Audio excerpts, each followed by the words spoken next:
Hello, everyone, and welcome to the OnlyLandFans Show. My name is Kendall Lejeune, and our guest today is Michael Balcom. Michael Balcom is an innovative and tenacious land flipper.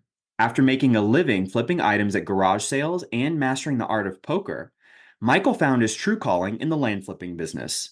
With just 2 years of active experience, he's already built out an extraordinary team and has a couple six-figure deals under his belt. Michael's expertise lies in building strong teams and executing creative deals that have consistently led to success in the land flipping industry.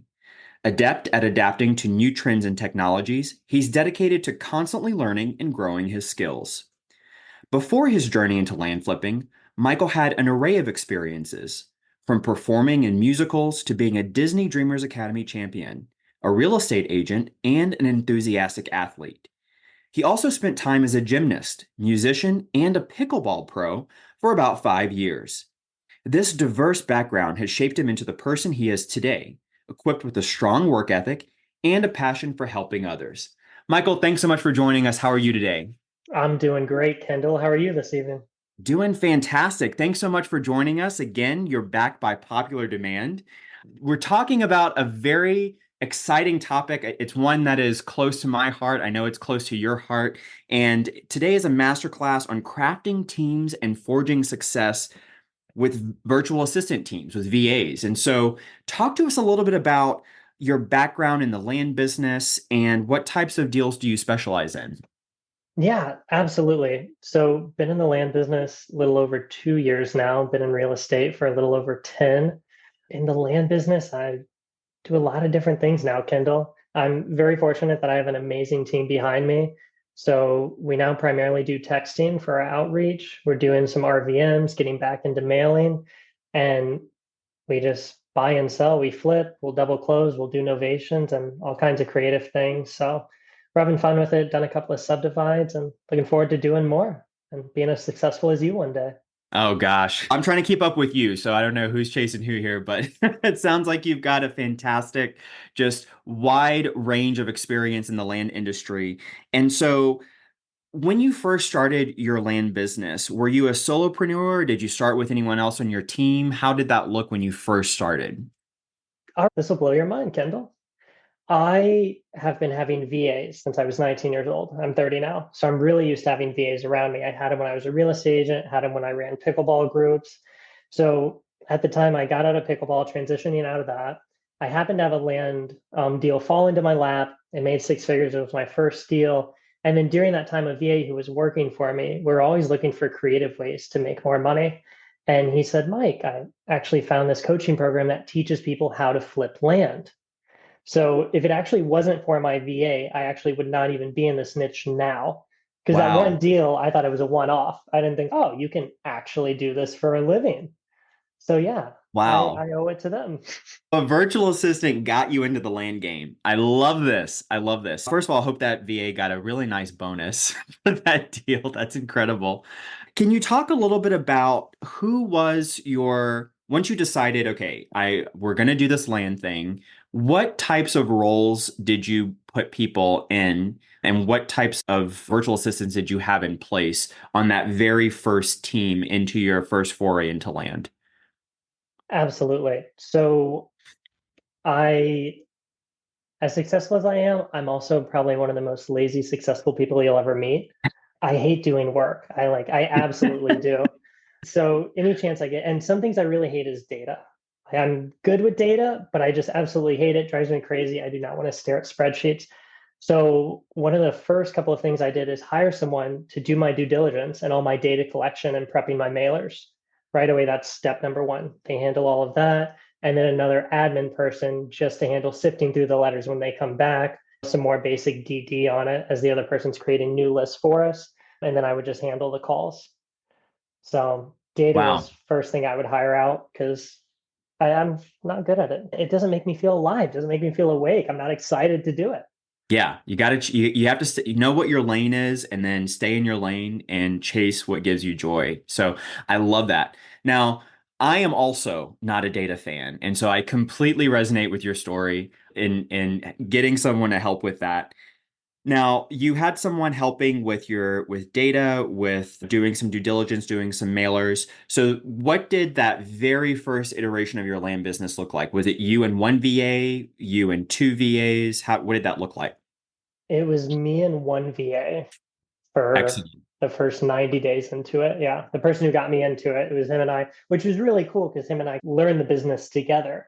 So I bought the coaching program, but it's, oh, we're going to watch this together. Oh, I hate this part of the business. You learn how to do this part. I So love it. So I'm assuming if we're going to use some EOS language here, you are a visionary. Is that correct? I'm a textbook visionary as well. So recognize you from a mile away. I can spot him a mile away.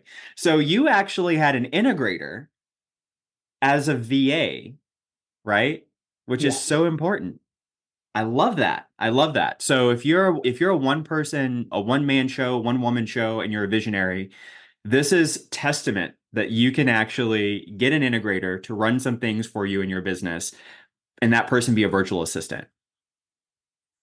All right. 100%. Now, I'm assuming though that this virtual assistant was a really special virtual assistant. This wasn't just someone that you found off of Fiverr and 10 days later is, hey, let's do this land thing. Talk to us a little bit about that virtual assistant and what your experience and history was with that person.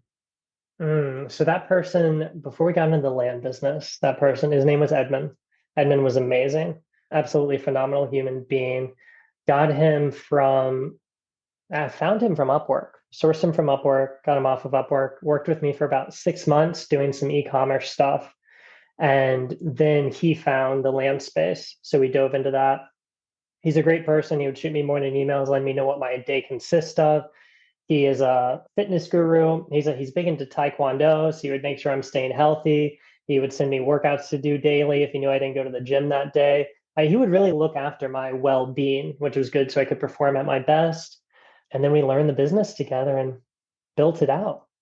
Wow, that is incredible. So you hear a lot of people approaching a virtual assistant as just like one cog in the wheel of the business where all they are doing is maybe just data entry. But this person, it sounds like you had a fitness coach, you had an executive assistant, you had an integrator, you had a business partner. This person is amazing. Is he still on your team anywhere? No, he is not, unfortunately. After we'll get into it, I prepared a little something special for you and your guest tonight. But Oh, excellent. Okay. um, yeah, we unfortunately I did the Peter principle on him and moved him up to a point that he could not fulfill. And then we had a lot of talks about and resentment. And then finally we decided it's best to part ways. And he was just burning both ends, so to speak. And we loved each other to death. I trust him with my life still to this day. But eventually we just weren't happy with each other and the work and what was going on. And we were both just working our butts off and not having fun anymore.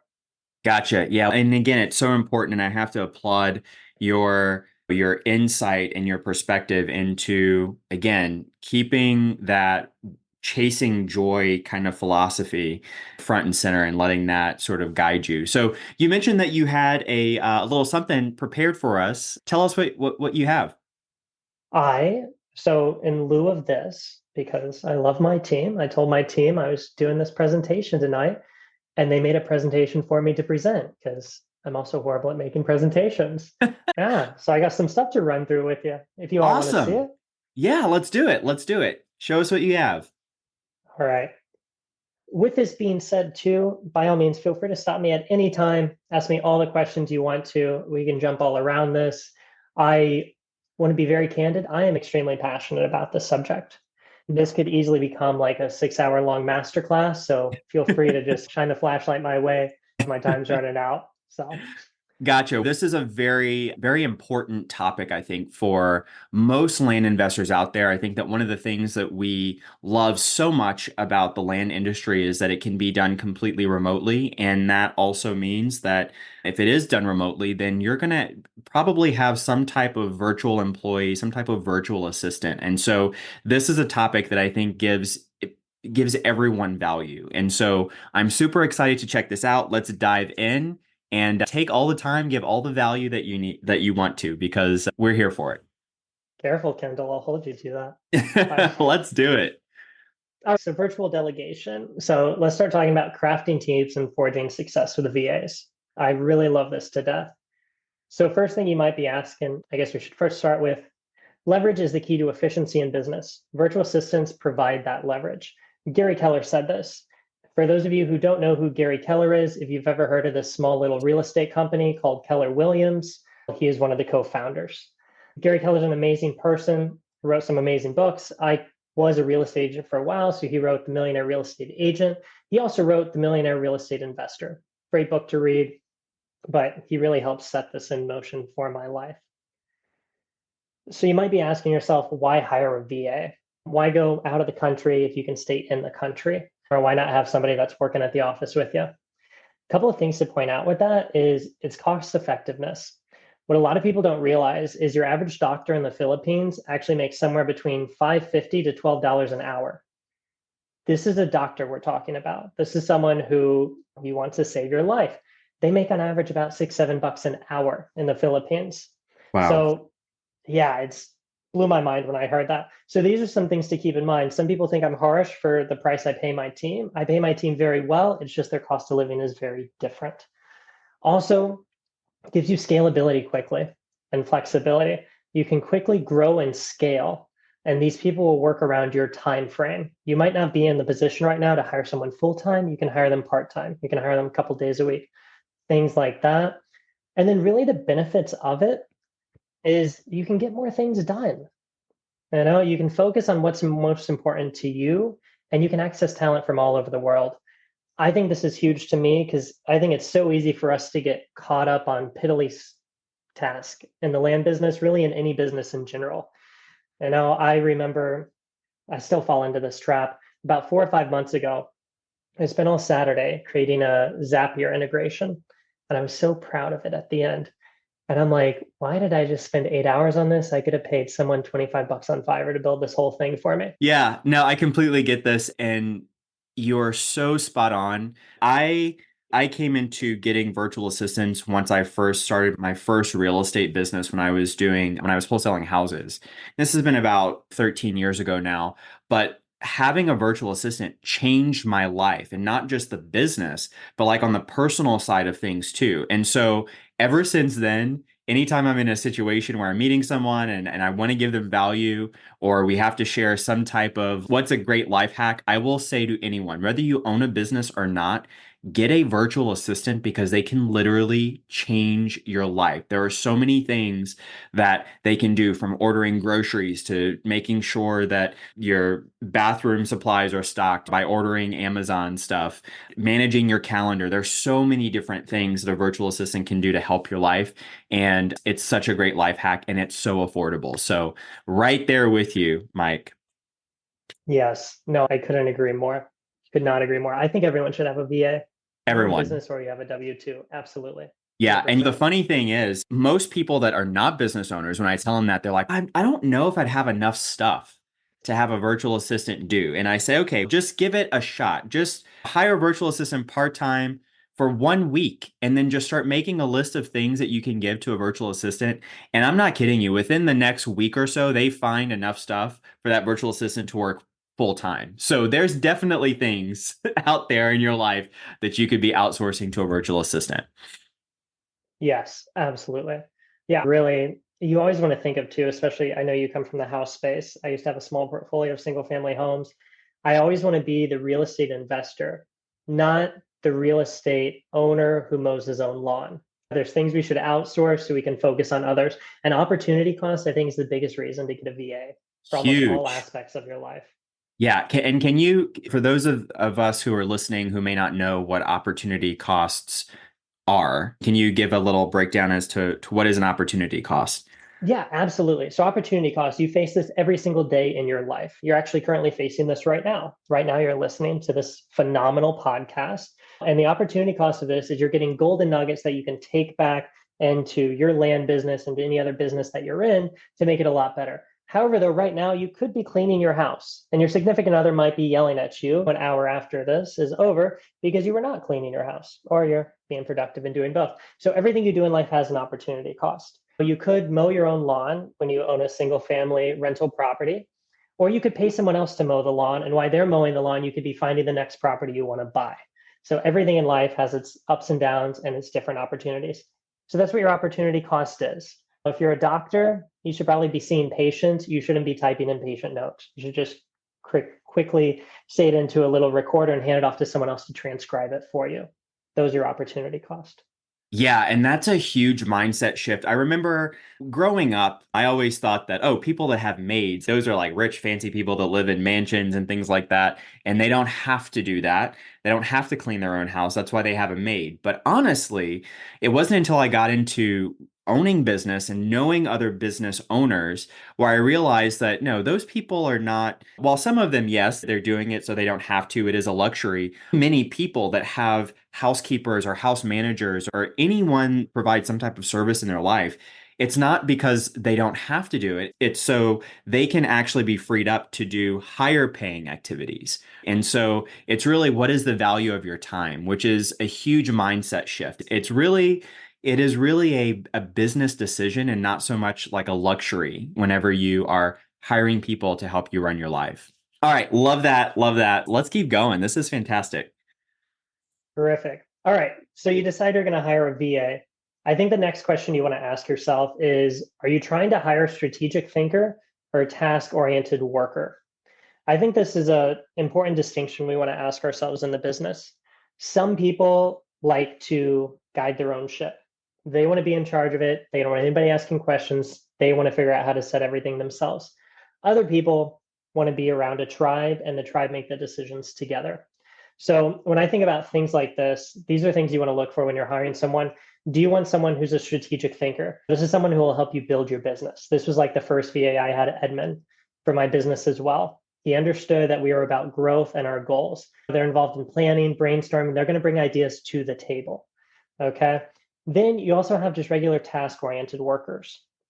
These are very important people. This could be someone like scrubbing your list, checking your traveling mailbox if you use a virtual mailbox. A lot of day-to-day operations. I have someone on my team who does payroll. Payroll is really simple. It's just filling out an Excel sheet. It just takes time. I, for a long time, had the same person who would actually book my fitness classes. You can book them 14 days in advance.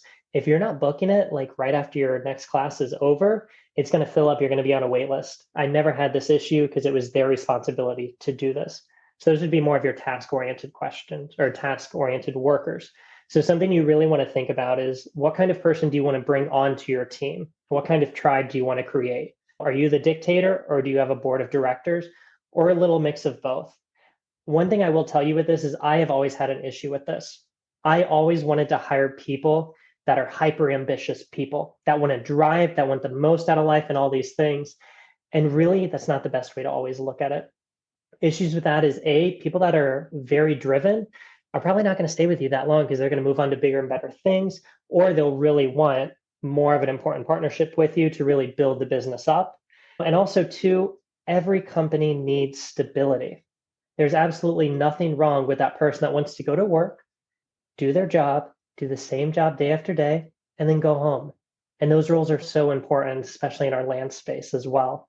So keep in mind, we're going to have this nice niche of our thinkers and just our workers. And both of them are so important.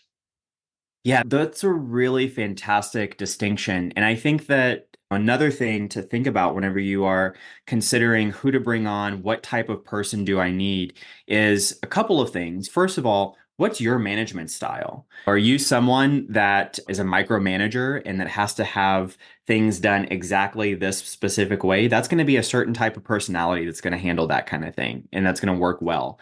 The other thing is, what phase of the business are you in? It sounded like when you were getting started with Edmund that it was such a huge benefit to have someone that was a strategic thinker, more of an integrator to help you to create a lot of the systems and processes that you needed in your business, versus if you'd had just someone that's, let's say, a data entry person, you would have to wear both hats and then just delegate that activity to that person.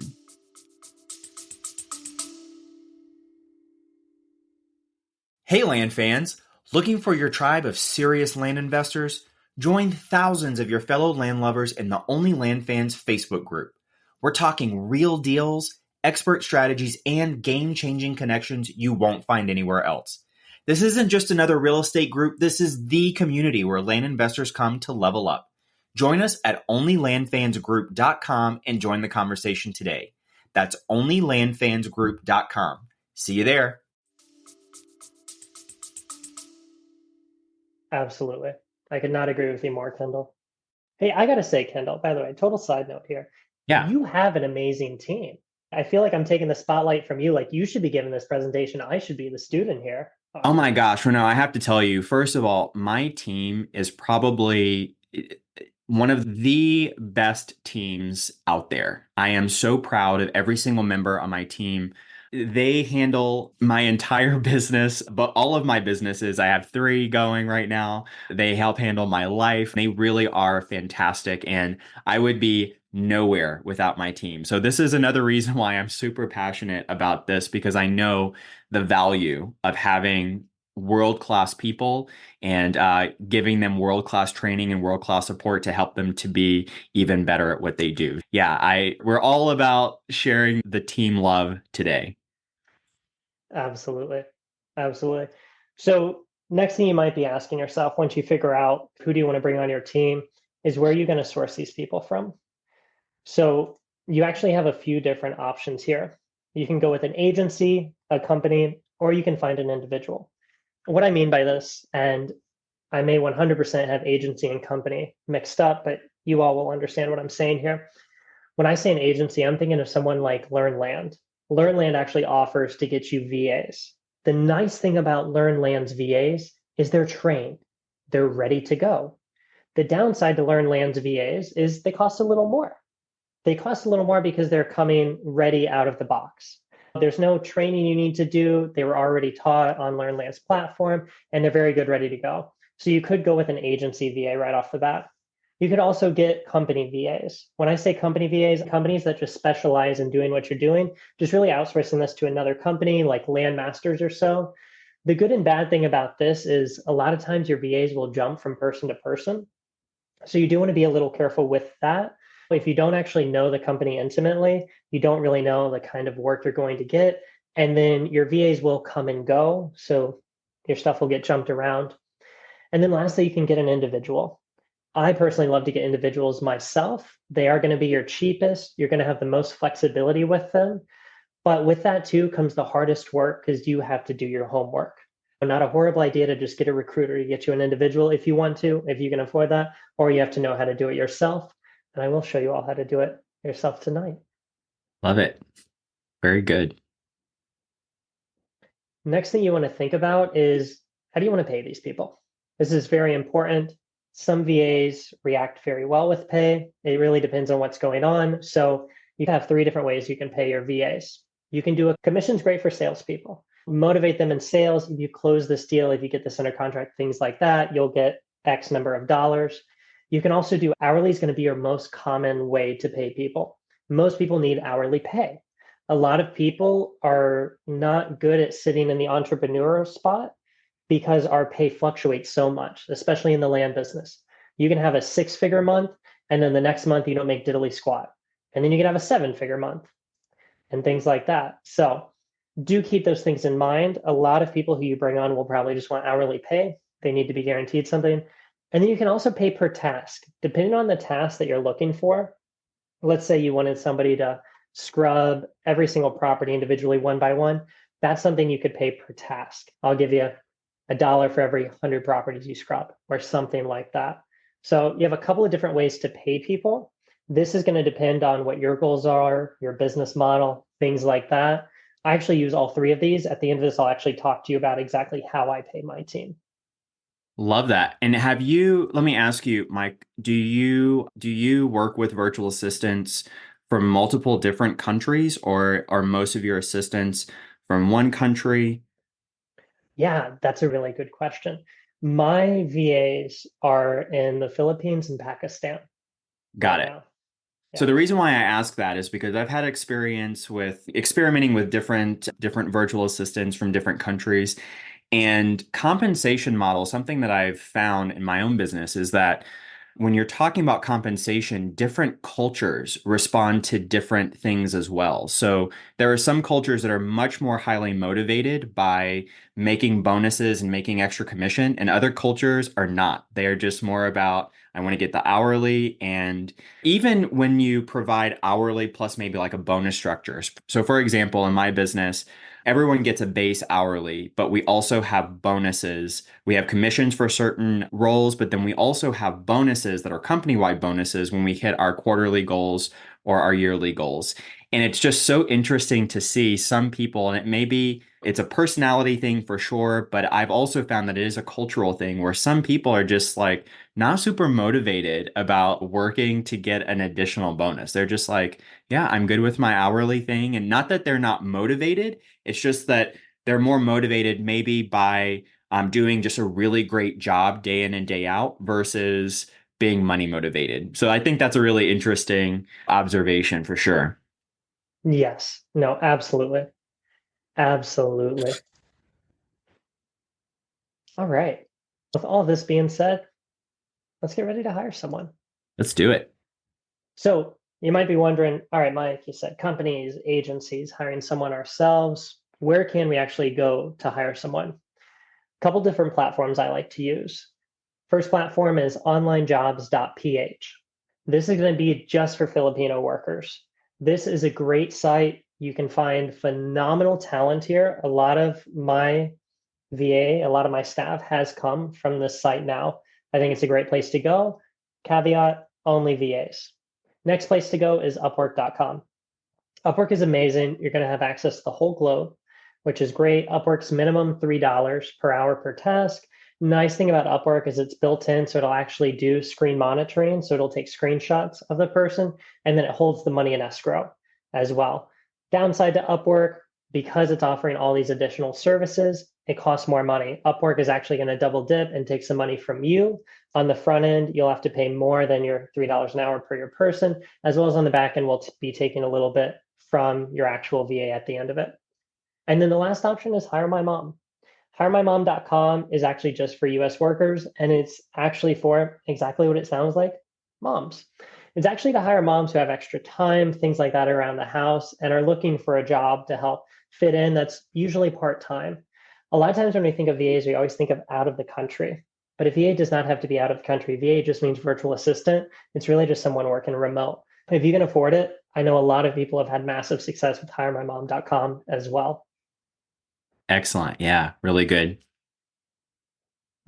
So now that you know the places that you can actually go post jobs and everything, the next thing is you want to set expectations. All right. You need to figure out what your KPIs are. Someone famous once said, what gets measured gets managed. I don't know who that famous person was, but I have not forgotten the quote. So Yeah. shout out to them. So I think this is very nice here because when you bring someone on, they need to know what to expect. So it should be like, hey, you need to analyze this many deals a day, get this many mailers ready, make this many calls, send out this many texts, whatever that looks like in your business, you should know that. They should have a number, something that they can strive for. And this is also, too, a way for you to look back at their performance. Are they meeting the metrics you want? Because if you don't have something like that, then after them being there for a month, you can just, I think they're doing a good job. Or the person makes you really happy. It's always fun to be around them. So you feel good about them, but it comes to find out they're actually not meeting the goals that you need to, and your business is getting hurt. But oh my gosh, how great is it to talk to them? So make sure you set some expectations, make sure you set some KPIs in there. What my business looks like, I have KPIs for a lot of the different roles in my company. And then everybody in my company fills out an end of day report. It's very simple. It's on Google Forms, and they just go through and they answer some questions. How many texts did you send? What was your average response time? How many calls did you make? How many did you connect with? How many deals did you analyze? Average response time? How many properties did you pull? Things like that. Contract sent, contract signed. So this is a great way to track it. It is something that when you're first starting out in the business, you're probably thinking, this doesn't really matter. Like, this is pointless. This is stupid.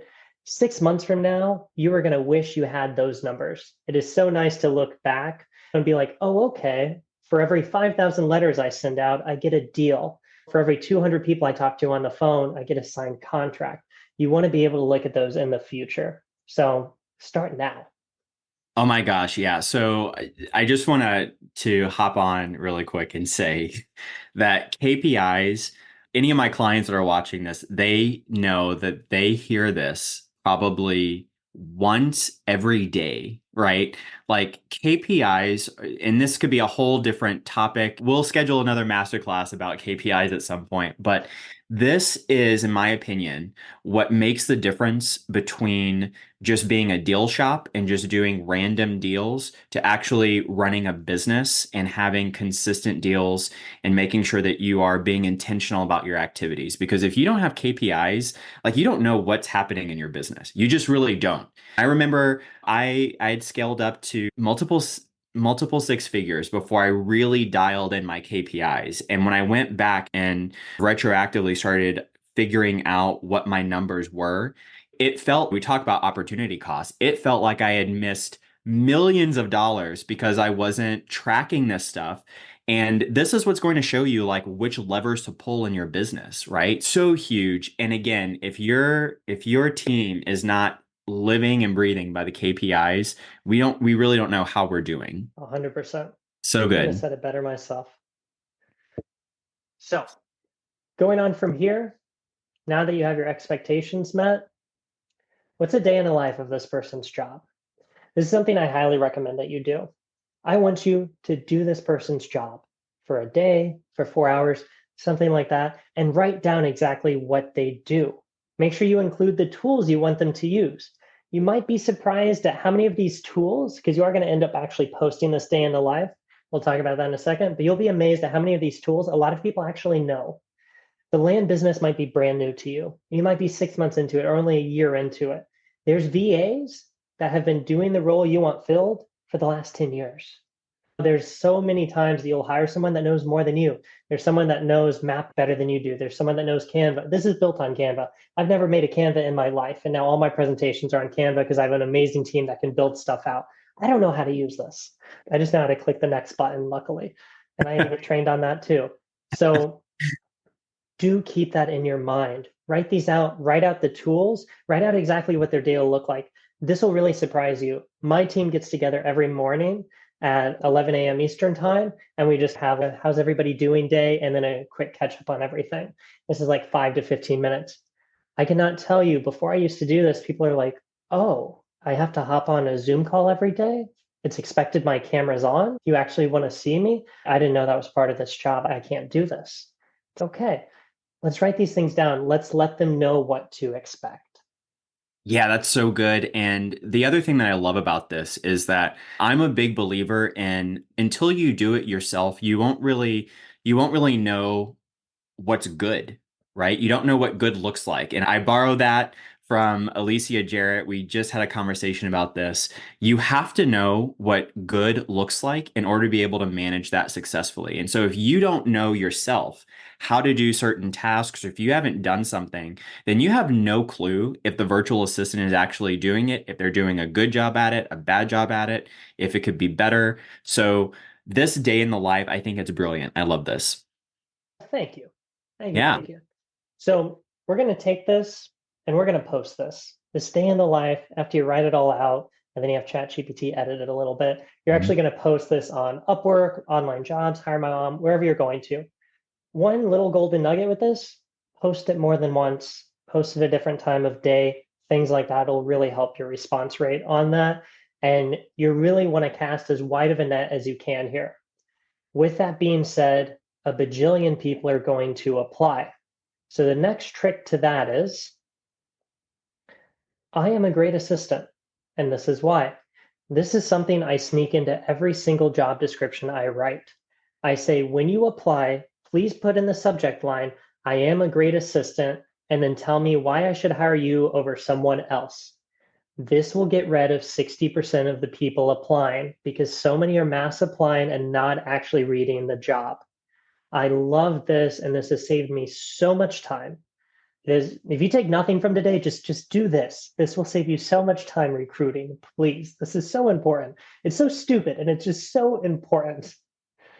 It's so good. It's so good because this really is testing to see how detail oriented they are. We have a mutual friend, Ajay Sharma. Ajay shared a similar tool or trick with me is that when he was looking for an executive assistant in the job description at the very bottom, nestled in between two different paragraphs, he put, when responding to this email, let me know your favorite color. And so when people didn't have that color at the bottom of their email, it's that they didn't read the whole thing and or they may have missed details. And so that can tell you a lot about a person right there. Absolutely. Absolutely. No, that's huge. Absolutely huge. This is great. I love this. Oh, good. I didn't make it. No. Yeah. No, that I Shout am out a to the great, team. first of all, this is shout out to your team because this is a fantastic presentation, but I am a great assistant. I loved this strategy. It's excellent. Thank you. Thank you. Thank you. Yeah. So with that too, after they fill that out, read their stuff, read their resume, see if they have experience. Experience is a double-edged sword. We'll talk about this a little bit more on the next slide, but just something for you to keep in mind. Next thing to keep in mind, this is important to me, can they easily be trained? Okay, so what I mean by this is I am not a huge fan of training people. I'm not. I love coaching people. I love motivating people. I don't want to teach you from the ground up. I want you, if it's like 0 to 5, I want you to be at like a 1 to 1.5 before I step in there. I don't want to get you from that 0 to 1 mark. So with that in mind, give them a simple task. Ask them to comp a property and then show them an amazing video from Kendall Lejeune on how to comp properties and see if they can then comp the property based on the video they just watched from Kendall's. It's such an easy thing to do. And now you're going to see, oh, is this person competent? Can they follow instructions? Can they figure things out themselves? I think this is great. And I really like to do this because I don't want to spend hours of my time training someone. There's so much free material out there. I'd rather them get trained by YU, YouTube University. It can teach you everything. Yeah, and this is massive. I just want to say really quickly here is that at least for me and my business, my management style is I want people that are going to figure it out on their own, right? Before coming to me with questions. And so I actually have a chart that's company wide that show like the name of the chart is I have a question, what do I do? And it literally is an organizational chart that says step 1, look it up here. Step 2, did this answer your question? Yes, great, go do it. If not, go to this person on the team, right? And so it trickles all the way down. At the very bottom, it's Ask Kindle because when you are getting so many people and you have so many people on your team, managing all of those people and answering those questions literally is a full-time job. And before I figured out that you want to help people as much as you can and answer questions because the better they are at their jobs, the better everyone else will be and the better your business will be. But my gosh, like when you are constantly answering questions about, oh, just Google this, right? That can completely kill your bandwidth and you might as well do the work yourself, right? And that whole seeing how they can figure things out. I actually put that in my job descriptions. I literally say, I will not show you how to do anything. You will have to figure it out on your own. And if that doesn't scare people away, then I know that they're at least open to that. Granted, when I do hire them, we do have a robust training program and we do answer their questions. But I want to weed out the people that want to use my brain and get paid for it, right? Use your brain and do the thing and we'll help and build on top of that. So this is fantastic. I love that. Give them a simple task, see how they do on their own.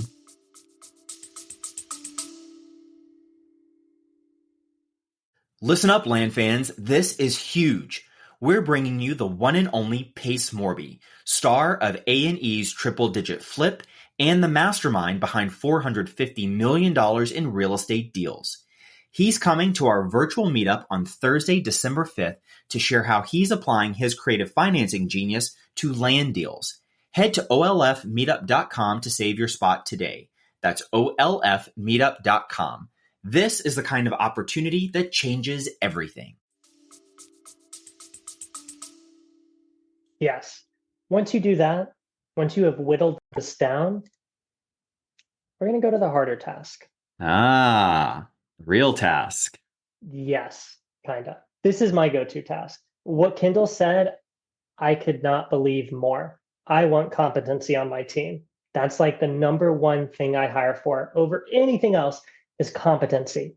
I don't care if you know nothing about land. I don't care if you know nothing about real estate. If you're a competent individual who can think, who can understand things, who can learn themselves, you can come work with me. I know you'll fit in great because you'll learn it very quickly. What we do is not that hard to understand. It's hard to implement and execute, but it's really not hard to understand. So this is the task I give them next. So my go-to is, hello, please arrange for my wife and I to watch Barbie next Friday, 1/1/2024. Fun fact, next Friday is 1/2/2024, but we'll come back to that in a second. Mm. Then I say, find a suitable theater near zip code 34113 and select a showtime that allows us to cook a plant-based meal dinner at home by 6:30 p.m. Also provide a recipe and list of ingredients in the provided Excel sheet that I can make. I am a horrible cook. This task could be completed in less than an hour. Thank you and good luck. A couple things I want to note here. For those of you listening, this Excel sheet is very simple. It just says grocery list, produce, and then about 3 rows down, refrigerated, 3 rows down, canned food, 3 rows down, dried food, and so on and so forth. So things I'm really looking for here, I said Friday, but then I gave Thursday's date. One of the biggest things I look for people on my team is, are you going to call me out? Are you going to tell me I'm making a mistake? Are you going to push me and not let me step on the snake? Or are you going to watch me step on the snake because you're scared to speak up to your boss? This is so huge to me, and I always want people that will call me out. If I'm about to make a colossal mistake, please let me know. I put this in here to right away understand, what are they thinking? Are they just going to show me movies for Friday? Are they going to show me movies for Thursday or Friday and say, hey, I wasn't sure which date you meant? Are they going to message me first and say, hey, Mike, I saw you put 1/1 in there, but this Friday is actually 1/2, or things like that? Or really, now that I'm looking at the slide, are they actually going to say, did you mean 2/1 or 2/2 instead of 1/1? Because that's also 100% wrong. So these are things I will definitely look for. Are they going to call me out on that?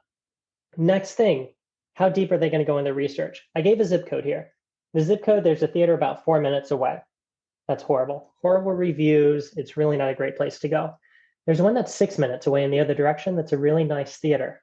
Are they actually going to see this one has bad star ratings and actually pick the other theater for me? Okay. And then the last thing is, I say, provide me a recipe for a plant-based meal, something easy. I'm a horrible cook. I'm giving them context clues here. Are they just going to send me a Food Network URL? Are they actually going to say, hey, here's an easy recipe to do for beginner plant-based cooks? Are they going to send me a couple of recipes? And how well are they going to fill out this Excel sheet? The person who does a lot of my data now, filled out this Excel sheet, told me the local Publix I can go to. That's my local grocery store here in Florida. Told me the Publix I could go to and what aisle number everything is on. This is a person I want doing my data. This person knows what's up. All right. This is brilliant. This is brilliant. I love this. I love this so much. I am borrowing this immediately. I cannot oh, this is just so good. I'm geeking out over this right now because this will tell you so much about how that person thinks. And you're just so right. You're spot on about, is this person going to call you out on it and say, hey, this is the wrong date? Or are they just going to say, he could mean this and he could mean this? I'm just going to give him all of the information. Or is he going to message me? And that's something else. I don't want to be messaged. Just send me what you think I meant. So this is fantastic. Thank you for this. This is worth cost of admission today. So good. Thank you. I want to kick back of everyone's cost, Kendall, please. You got it. You got it. We're going to do a profit share situation. I love this. I love this. Guys, you're about to hear a real life negotiation right now. No. Oh gosh, I love it. I love it. So good. This is amazing, Mike. Thank you for this. Of course. Of course. So you've had a lot of people go through this now. People have done the real task. There's a couple of them that have really stuck out to you. How do you know they're the right fit? Okay. A couple things you can do here.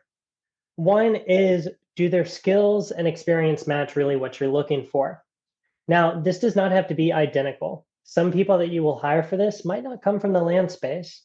They might not have any real estate experience calling before, but they have worked as cold callers in Comcast, Verizon, T-Mobile, Xfinity, all these other places. They were a supervisor for one of these for customer service, worked in a healthcare company being on the phone.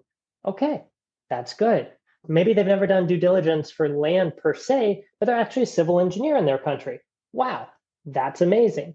These are different things you can look for to understand really what's going on. Are you looking for an executive assistant and she used to be a teacher? Okay, this is somebody who really knows how to plan out days to really set things up. So do keep that in mind. Do their skills match really what you want them to do? And what's their experience level? Now, I said earlier, experience is a double-edged sword. I love and hate when somebody has experience. And I'm now to the point where I'd rather them not have experience in the specific thing that I want. The reason being is the way that my team does things might be completely different than how their other team used to do things. And it's a lot harder to retrain someone something than to just start from the ground up. Do keep that in mind a little bit. Reverse side of that, if you have very little experience in this, it might be great to hire someone who used to work on Kindle's team. But now you can just bring them into your team and say, wow, this person's amazing. And I'm still trying to figure out how to do this, and they can do it phenomenally. So do keep in mind, double-edged sword there, but it's really up to you. Anything before I go to personality fit, Kendall? No, that's just a really good, I think that's a really fantastic insight is, again, coming back to where are you in your business and what is it that you need the most? And just being super honest with yourself. Do you need someone that can help you to create processes? If you're in the system and in the part of your business and the phase of your business where you're still developing processes and systems, and it might be great to have someone that came from a company that had processes and systems in place. If you're looking for someone that's going to be just a really good fit from a culture standpoint, and you're looking to get them acclimated to a fully fleshed out process and system, then maybe that first person might not be the very best fit because they're used to doing it a certain way and only that way. So that's a really good insight right there. Yes. Next criteria that is most essential for us, I say us because my whole team, is their personality. Personality is so important. My buddy Brian's on this call. I love talking to Brian. I can talk to Brian for hours on end. He's been in real estate a while. I have too. It's probably not the best thing. I like talking to him so much because we'll end up killing a couple hours without doing our work. But you want someone like that. Kendall and I, we have mutual friends with Ajay. I love Ajay to death. I can talk to this guy for hours, all about the land business or about anything else in the world. Ajay is a near and dear friend. And I get energized talking to him. I get excited. And then when Kendall texts me, it's, oh, here we go again. Here we go. So keep that in mind. Do you want to hire this person that you're like excited to work with? It's, oh my gosh, look at this. Kendall's texting me. Let's go, baby. I'm excited. Or is it like, oh, here we go again. Gloria wants to talk. Okay. What question does she have today? It's just going to be so much harder that way. So I think personality fit is huge. I think personality fit is so huge. I stole this from Callan, our good friend Callan. Love Callan. Enneagram. Callan's the best. Yes. Yes. I know, even if she is stealing all our land deals. No. Yeah, Callan, huge player. Highly recommend following her and listening to her. She knows her stuff so well. She's great at building out teams. She actually presented this in a group we were in one time, and I've stolen this and used this in my business. This is an Enneagram personality test. Free to do online. It's a popular psychology test, and it'll tell you what kind of person your employee is. And you can do deeper research on it to understand how it is to work with that person. Two of them I actually have written down here. My executive assistant, Aimee, the one who made this amazing presentation, she's a number one on here. She's a reformer.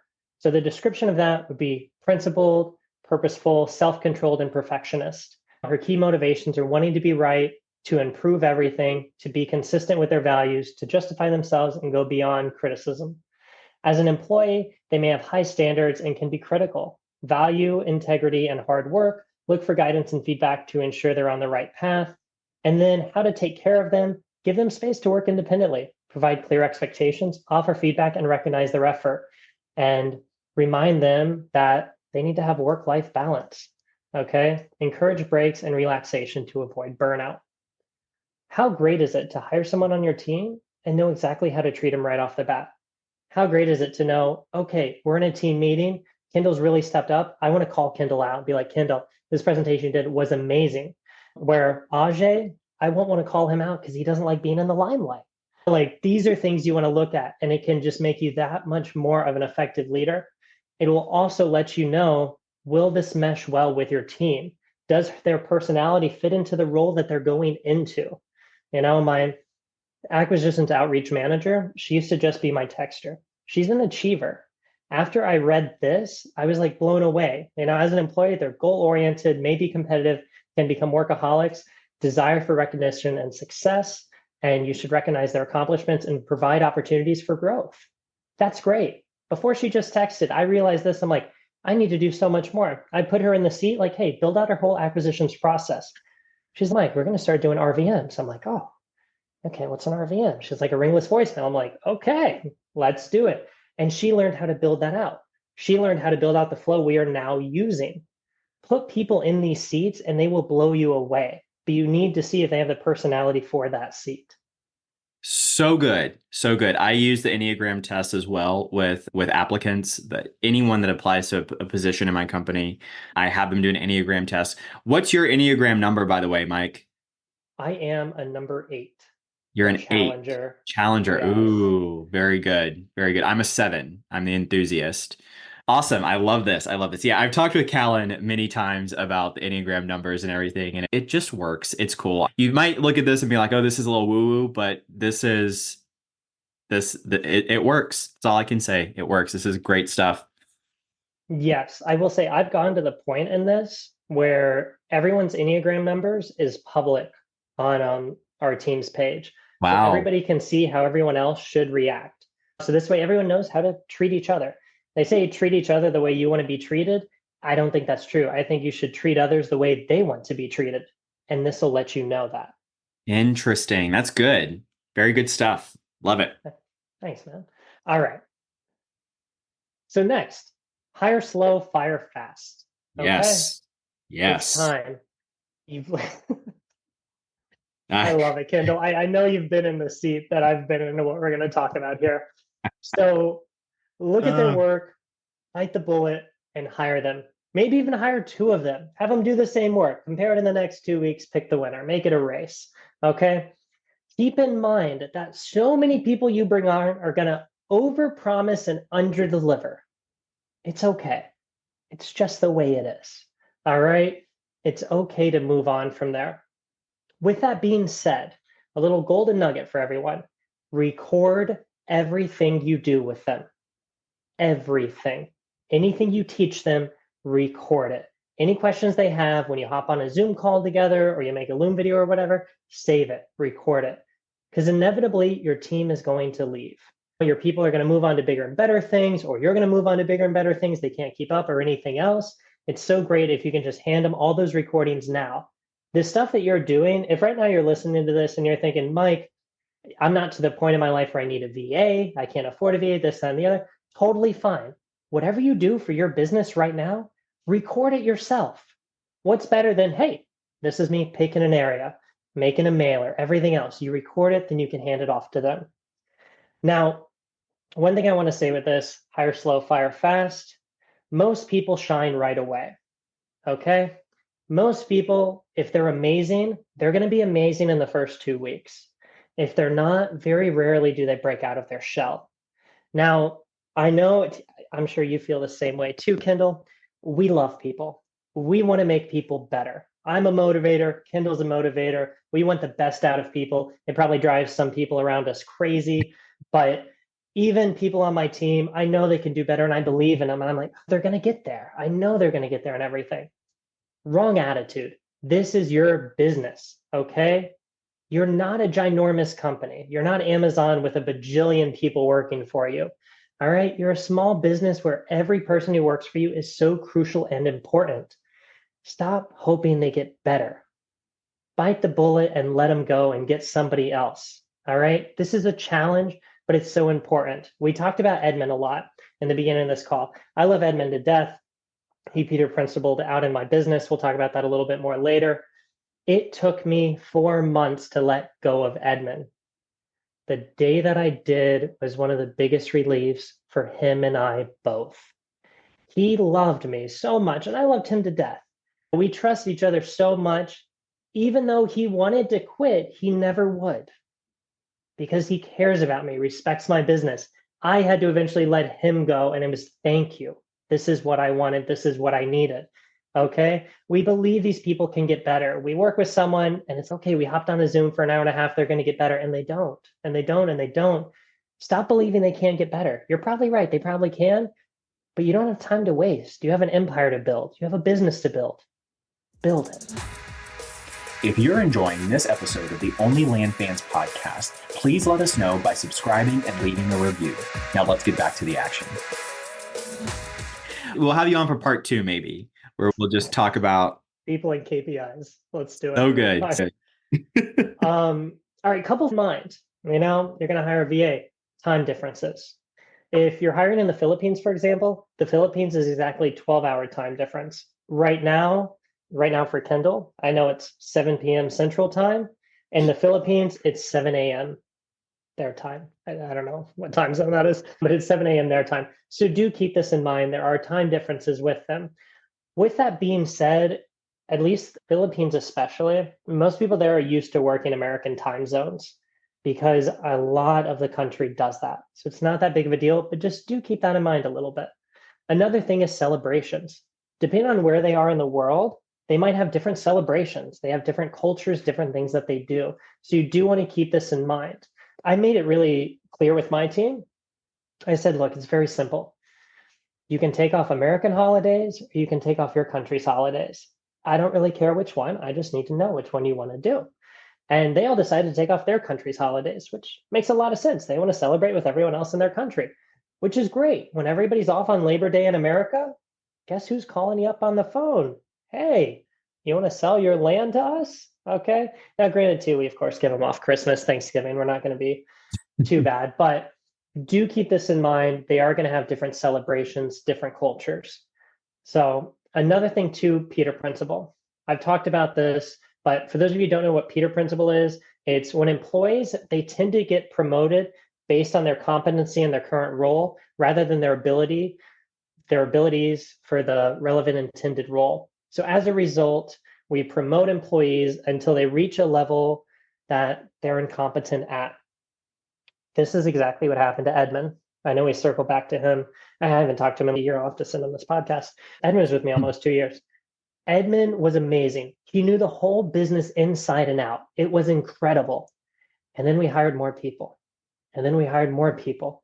And then Edmund was supposed to be in charge of these people, or Edmund was supposed to make sure the DD was getting done.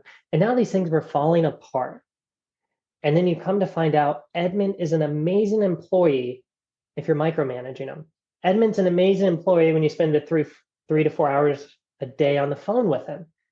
He's phenomenal if you're working side by side. He wants to be a business partner. It's hard for me to grow a business partner there because he's in the Philippines and we're moving on to bigger and better things. So please do be careful with the Peter Principle. It is real. It can happen. It's happened to me. Absolutely. I literally am going through this right now. We had someone on our team that has been with us since the beginning, since the very, very beginning. And as the company has grown, I like to promote from within my company before I start looking at other places. And so this person has served many roles, and it's just now got to the point where what he was originally looking for when he started is no longer available as an option in our company. And working through that, but gosh, this is so important. This is really good stuff to keep in mind. Yes. So with that, little golden nugget for you all.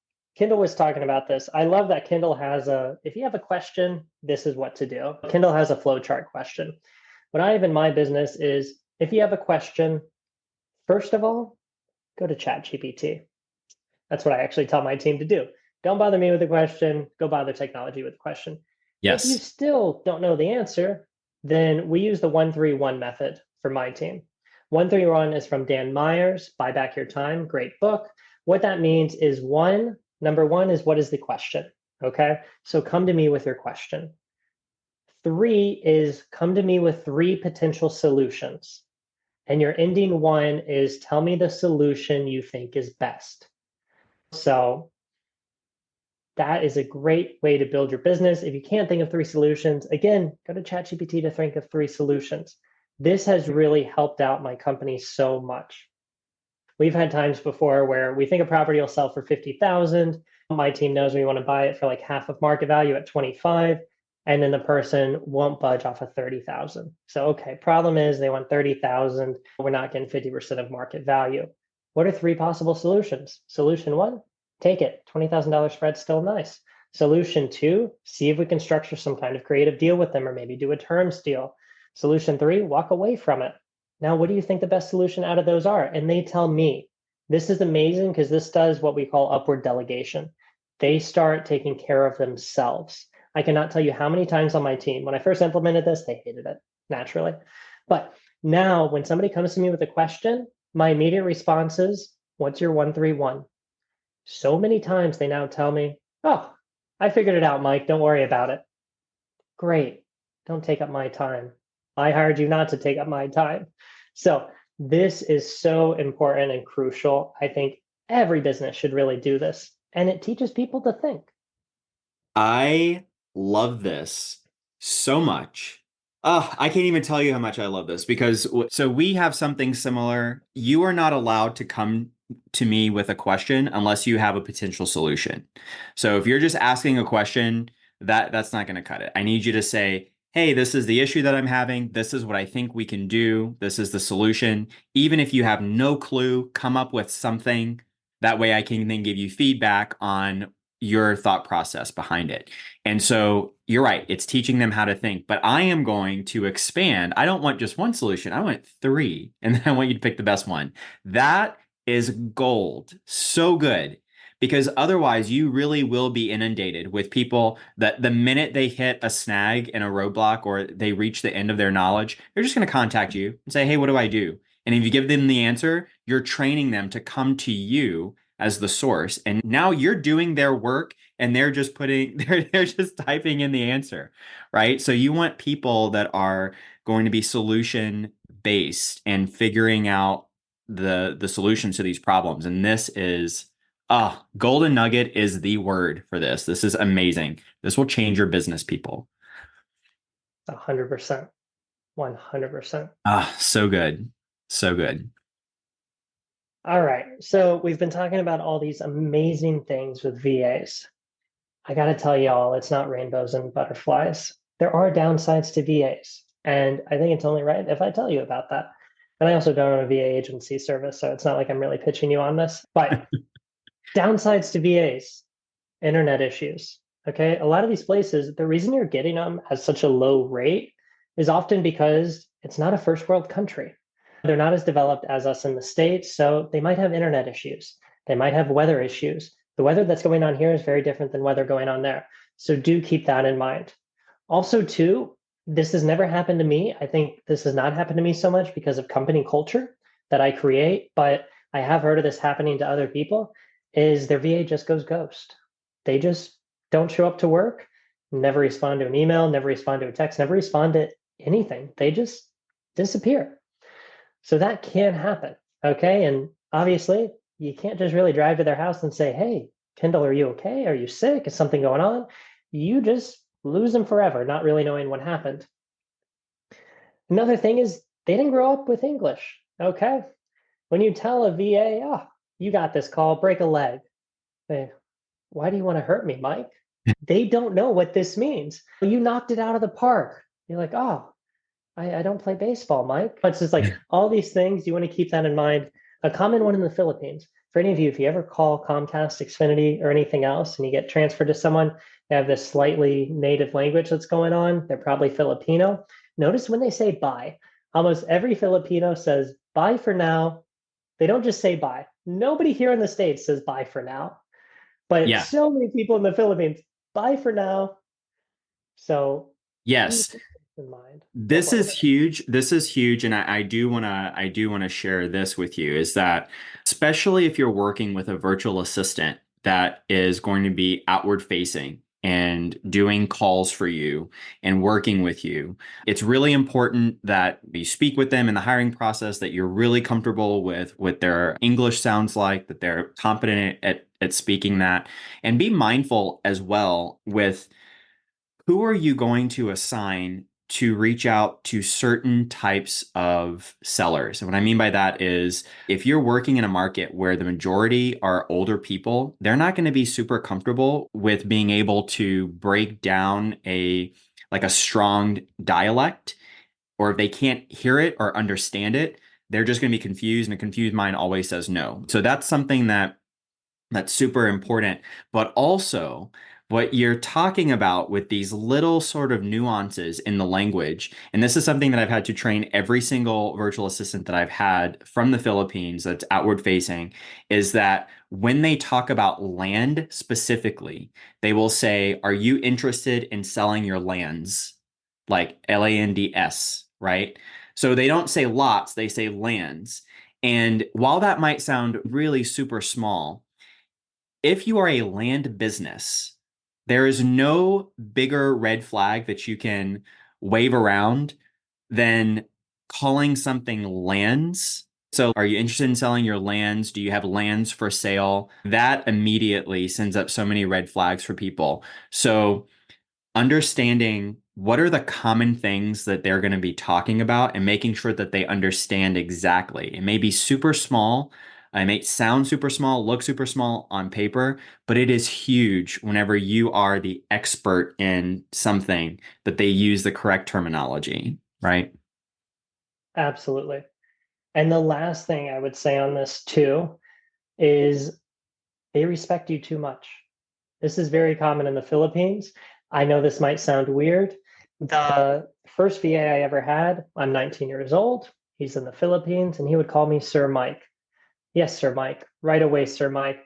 They Yes. are taught impeccable manners in the Philippines. They will call you sir, they will call you mister, they will call you ma'am, they will call you miss.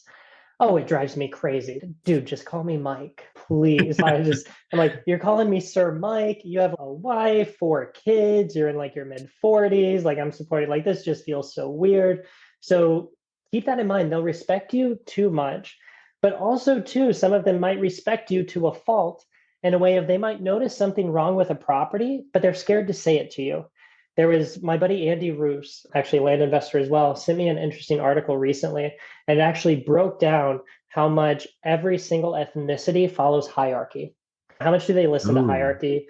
This actually came out, I forgot the book that it was, but South Korea actually got banned from flying in the US because South Korea really listens to hierarchy. So what would happen is the co-pilot would tell the pilot, "Hey, there's a mountain in front of us." And the pilot would say, "There's no mountain." And the co-pilot would say, "Okay, there's no mountain." And then boom, they crash into a mountain, everybody dies. So this got so bad, they actually banned him from flying in the US for a while. Then they ended up getting a business consultant to see what was going on. And the issue was South Korea has so much respect for their hierarchy that if somebody's above them, whatever they say goes. A lot of this is true in the Philippines as well. Because of this, they're sometimes scared to speak up. They're sometimes scared to say things to you. I have a couple of people on my team that are leaders on my team, and so much of my staff is happy to go to them with problems than to me directly because I'm the big, scary boss. So do keep this in mind. Okay. Encourage them to come with you, encourage them to come to you with issues, with problems, and hopefully solutions too. But make sure that they don't respect you to a fault because they will, and it will damage your business. That's really good. Really good insight. So, with all of this, I'm going to tell you about some systems I'm using in my business. All right.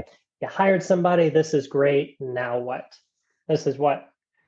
Organizational tools. I told you before we do end of day reports. We do that on Google Forms. This goes into a Google Sheet. This is a great way to do it.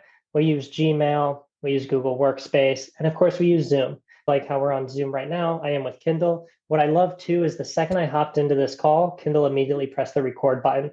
I know this is something he's already saving. If this was a training tool or he brought on a business partner in the future that needed to hire VAs, he can just say, "Hey, I had this call with this guy named Mike. He would have called me Sir Mike. I wish Kindle would." No, but I had this call with him. Listen to it.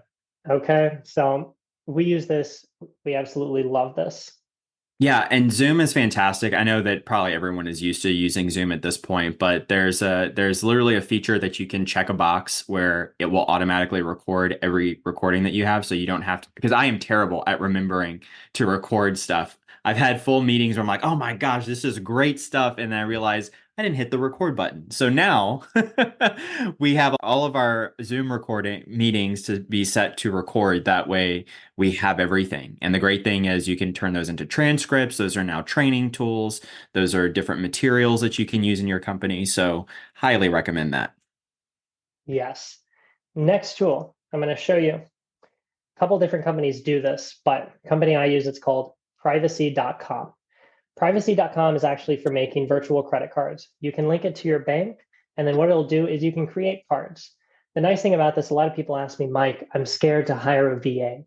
Aren't they going to steal all my information? Aren't they going to steal my identity? Aren't they going to open all these lines of credit?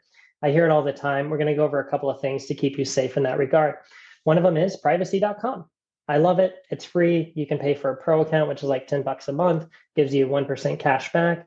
You can create virtual credit cards on here that'll pull right from your bank account. You can have multiple bank accounts set up, name the credit card whatever you want to, and you can put a limit on it, whether that limit is per month, per year, per transaction, a single use card. Okay. The nice thing about these cards is this is what's called a merchant account. What that means is if I gave one of these cards to Kindle and then he paid money to buy Land ID, formerly known as MapRight, then he could now only use that credit card for Land ID in the future. The place that it's used to spend money on the first time, it's locked there for life now. This is a great thing to do. This is also side hack. This is a great thing to do every time you sign up for a 14-day free trial that makes you put in a credit card. Make a Yeah. silly virtual card, put $1 on there, sign up for it, fill in the credit card information. You don't have to remember to cancel in 14 days. Yes. I love that. I love that. So good. Yes, this is huge. What's also nice about this is I probably have about $800 that my executive assistant has on a couple of different credit cards.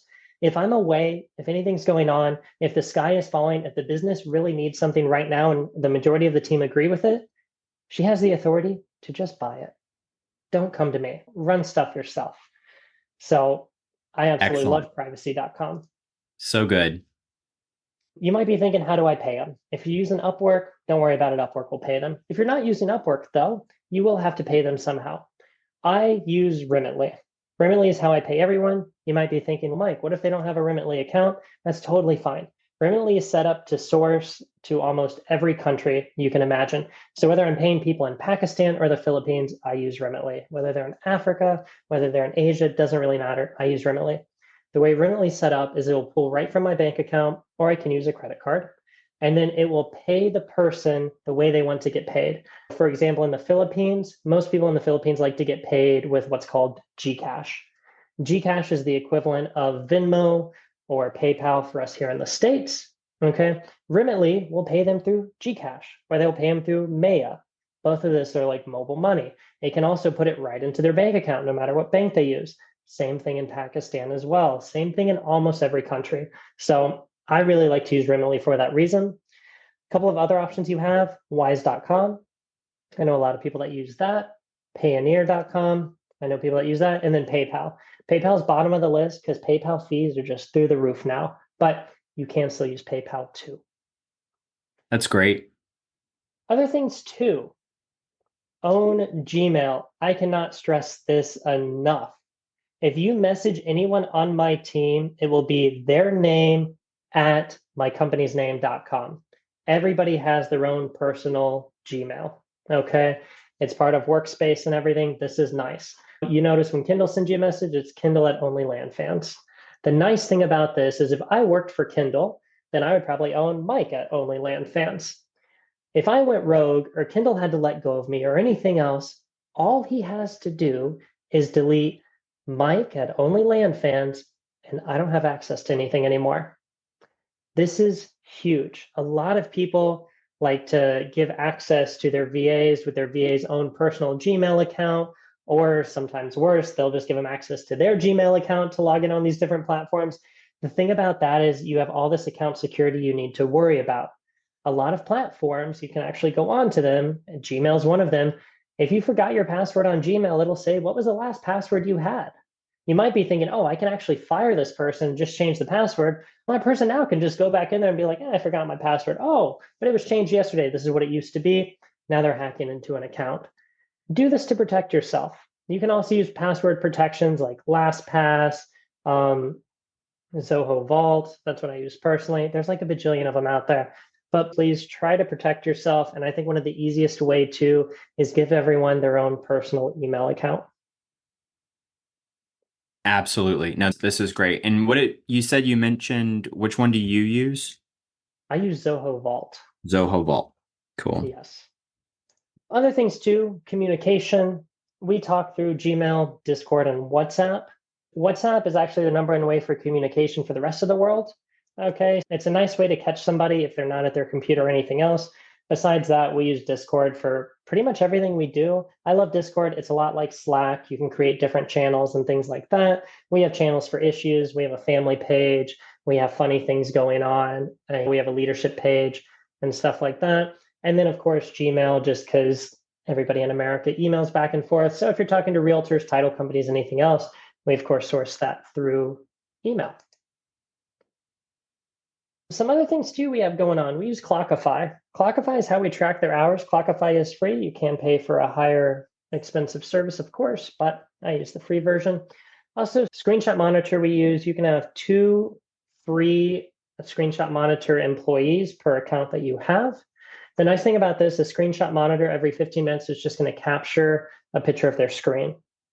What's nice about this is, and I tell my team too, I don't like to do this because I really don't. I really like to respect their privacy. But the truth of the matter is, I've hired people before in the past that were actually working 2 jobs at once. I've hired people before that they say they're doing one thing and they're just totally doing something else. It's like, you clocked in 8 hours, you analyzed 3 properties today. What'd you do? Oh, those were really hard to analyze. Really? Because it looks like you're on Facebook for 6 hours of the day. Let's just be real here. So Screenshot Monitor is something we use for that, just to snap a picture of their screen every 15 minutes. Clockify is what we use to track their time. You might be thinking, Mike, why don't you use Screenshot Monitor to clock their time if it is tracking their time? The reason is, if someone's on the phone with someone for more than 15 minutes, they're not moving their mouse. So Screenshot Monitor will think they're not working, even though I can go back into my CRM and be like, oh, they're on a call with somebody for 40 minutes, and I can listen to it. So that's why we actually use Clockify to make sure to track their hours. That is really good. You mentioned something about working for other people. I think that is something that we see a lot in the virtual assistant space, is that there will be many virtual assistants that will double dip. And so they'll have, even if you hired them full time, they will be working for 2 or 3 different people all at the same time. And so that's something really important, that when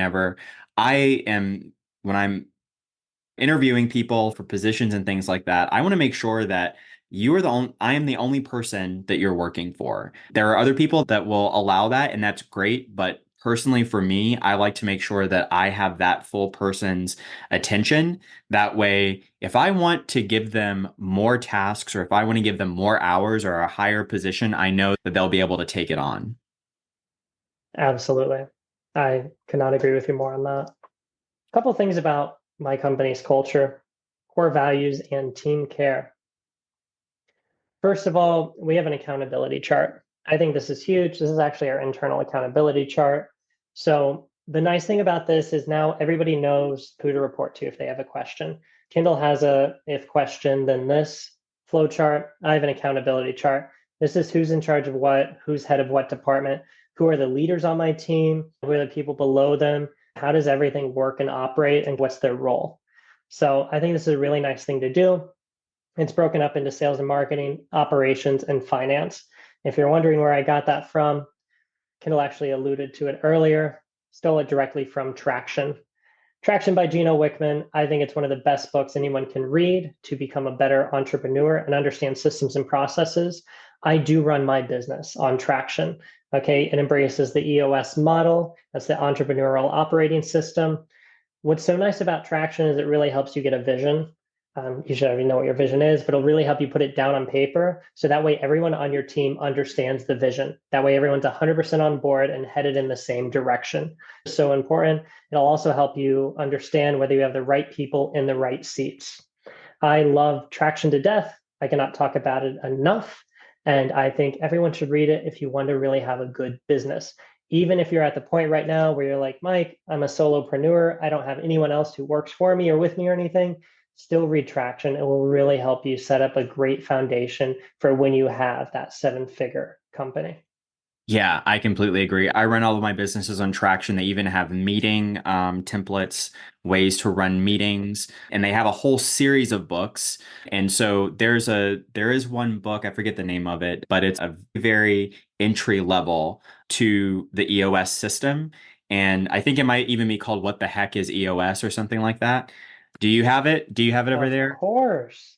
Yes, I had my whole team read this. Yes. What the heck So is EOS? Yeah. so good, so good. And so what you can do is whenever you hire someone onto your team, send them a copy of that. If they're in the Philippines, and you can send them either the Audible version, or you could send them a PDF or something like that, the Kindle version. But that helps to set some expectations of, oh, this is how our company is run, and it's broken down in a way that's really easy for people to understand. So that is a fantastic resource in this whole EOS traction system. I cannot stress how important something like this is in your business.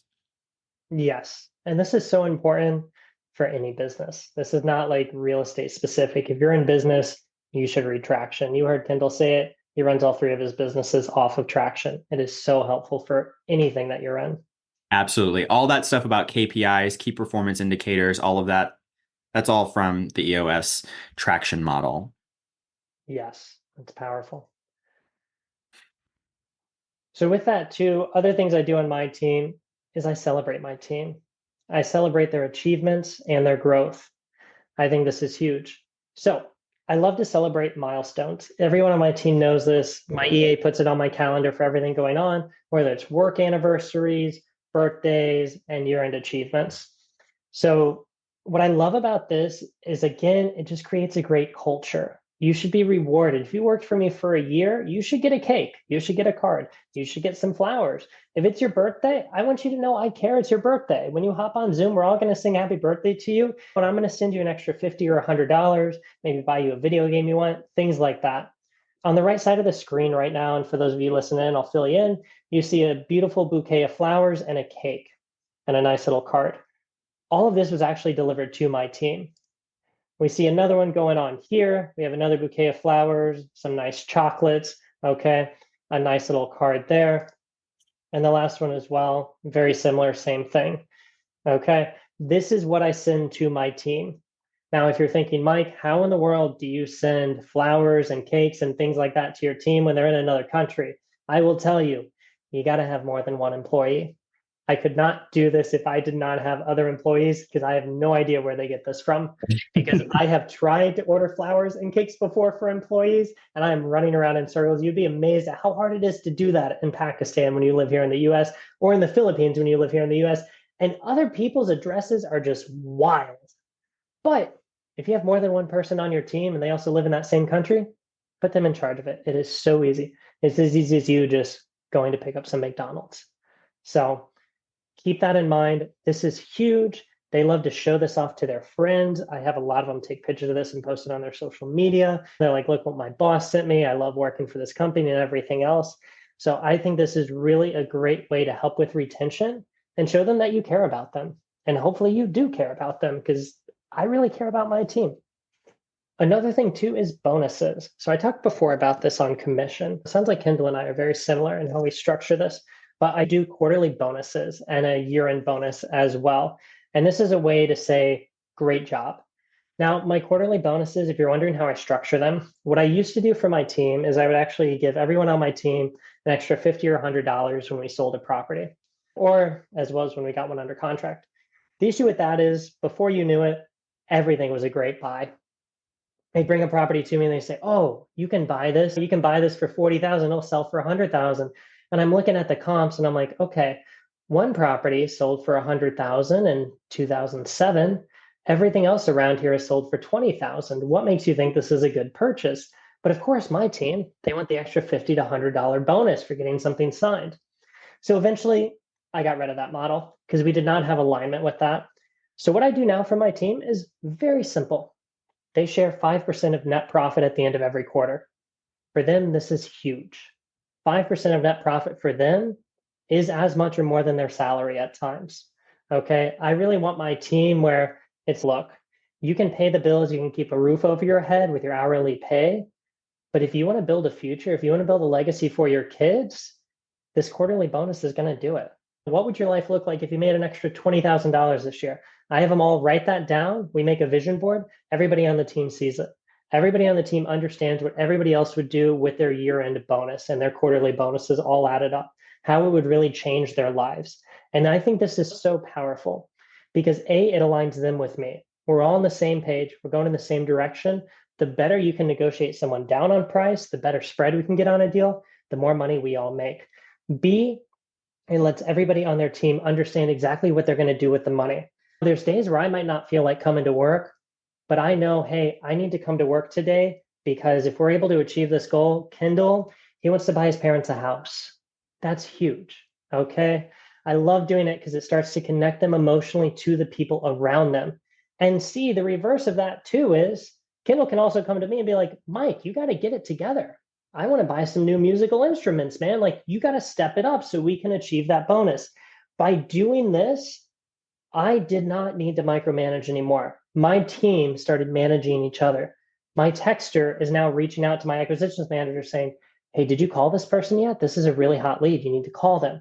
My acquisitions manager reaching out to my due diligence person like, hey, can you hurry this along? What's going on with this? Everybody starts looking after everyone because we're all going in the same direction and they're on the same team. And now they also prioritize deals that matter more. If this deal has a $100,000 spread, my team's going to get to it much quicker than that deal that has a $10,000 spread. And I think this is huge. I know a lot of teams out there, they give a flat fee to their team when they sell a deal or something of $100. But now your team does not care whether this is a $10,000 spread or a $10 million spread because they're getting the same. So I think this is huge. I love this to death. And by making it a quarterly bonus, and my team understands if you leave before the quarter's over, you're not going to get paid this. It also helps with retention, at least for the 3 months. That is beautiful. I love that. And as visionaries, we're also tasked with getting people to buy into our vision and to share ownership of that vision. And so I love that this supports that in such a powerful and tangible way, is that when everyone shares the same vision, now we're all working towards the same thing, which is absolutely just brilliant. That's a great strategy. Yes, thank you. So another thing I do too is a $100 recruitment incentive. So I do offer a $100 bonus to my team members if they refer someone else to join the team once that person has been with the team 90 days. Okay. What I really like about this is people want to work with other people they like. So who better to bring in than someone else they can recommend? What's also nice about this is they will also be on that person a lot more. Hey, Kendall, you got to get it together, man. I brought you in. You're starting to make me look bad. So they will also take care of each other that way. It's a nice way to give them an incentive. It's a nice way to say, hey, let's grow our family. Let's work with people we like being around. And it's a good way for them to start managing that new person coming in also. So this is another small thing I do for my team. And this way too, I don't have to listen to presentations like this on how to hire people. I can just say, hey, team, we got to fill this role. Can you find somebody? And it's great. And they can sometimes find people way cheaper than you're going to be able to find because they're friends with them. They go to church with them. They do other things with them. So let them bring in their own friends and family. I think it's a great deal. Yeah, that's so good. And the other thing that I love about that is the people in your company know what the dynamic is, what the atmosphere is like. And so they'll know if someone is a good fit or not, right? More than you will know from just an interview or from personality tests or even all the wonderful tools that we have in place. Like someone that knows them in their daily lives will have such a better insight as to if they would be a good fit for the team. 100%. Love this. Love So this. important. So with that too, I do have to say I actually don't have a real estate team. I got a family. I love my family. I do call them my family. They call each other their family. This is not some mumbo jumbo. This is really how I feel. And we have a nice little family channel where we all drop photos and have Aw, a I love blast with it. this. Thank you. So those of you tuning in, these are actually just tons of pictures of my team, whether we're on Zoom. One person is here in the States. I actually got to see her one time, only time I met her in person ever. Another person is from Pakistan. She's in her traditional wardrobe that she told me what it was called, but I forgot. Our friend Joyce up there in the top middle, she's actually at a huge Filipino concert. And then you actually see Santa Claus in the top left corner. And Santa Claus is actually me because they like to Photoshop and put weird things of me sometimes and post it on our Discord channel. I So, love this. I love this. So good. yes, we have a ton of fun.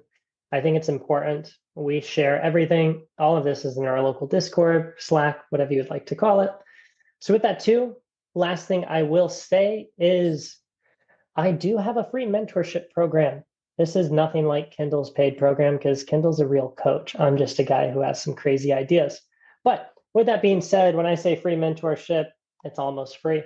What I mean by that is I do like to empower my VAs and give them American VAs. So if you are interested in doing something like this, Kindle, this actually started from the last podcast I was on with you, man, and I got some amazing people in there. We Oh, have people. good. Oh, it's incredible. We have people that used to be in the house wholesaling space. We have people that used to do really small land deals. Now they're doing ginormous land deals. And we have people that are brand new in the land space. We all come together once a week on a Tuesday evening and we just talk shop. Sometimes I'll do a little presentation like this. Sometimes we'll just do a little round table.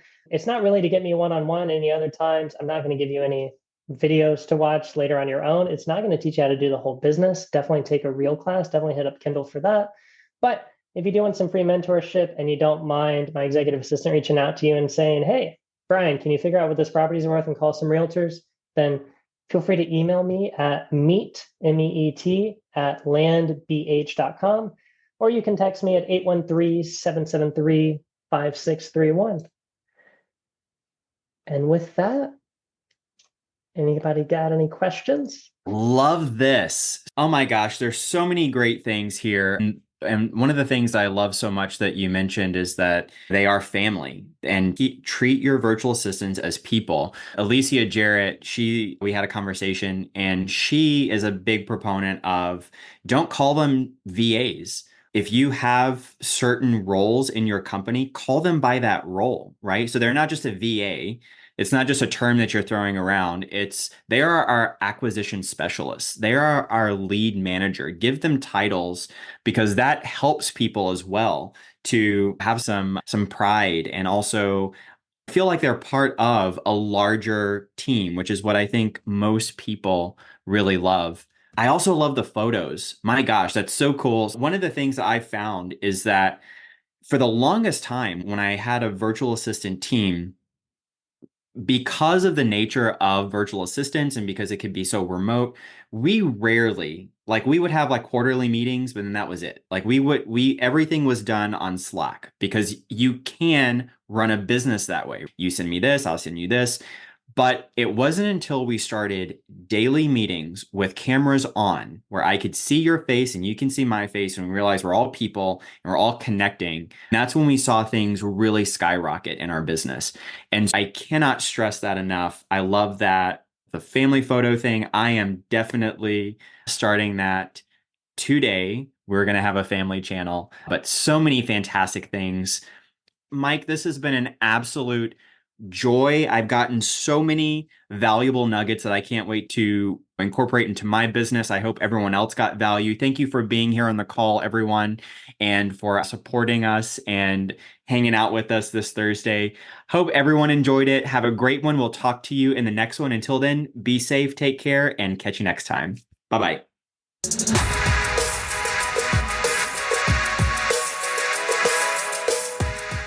If you're interested in hearing from other seven-figure land flippers about how they've started and run their businesses, then join us at OnlyLandFans.com.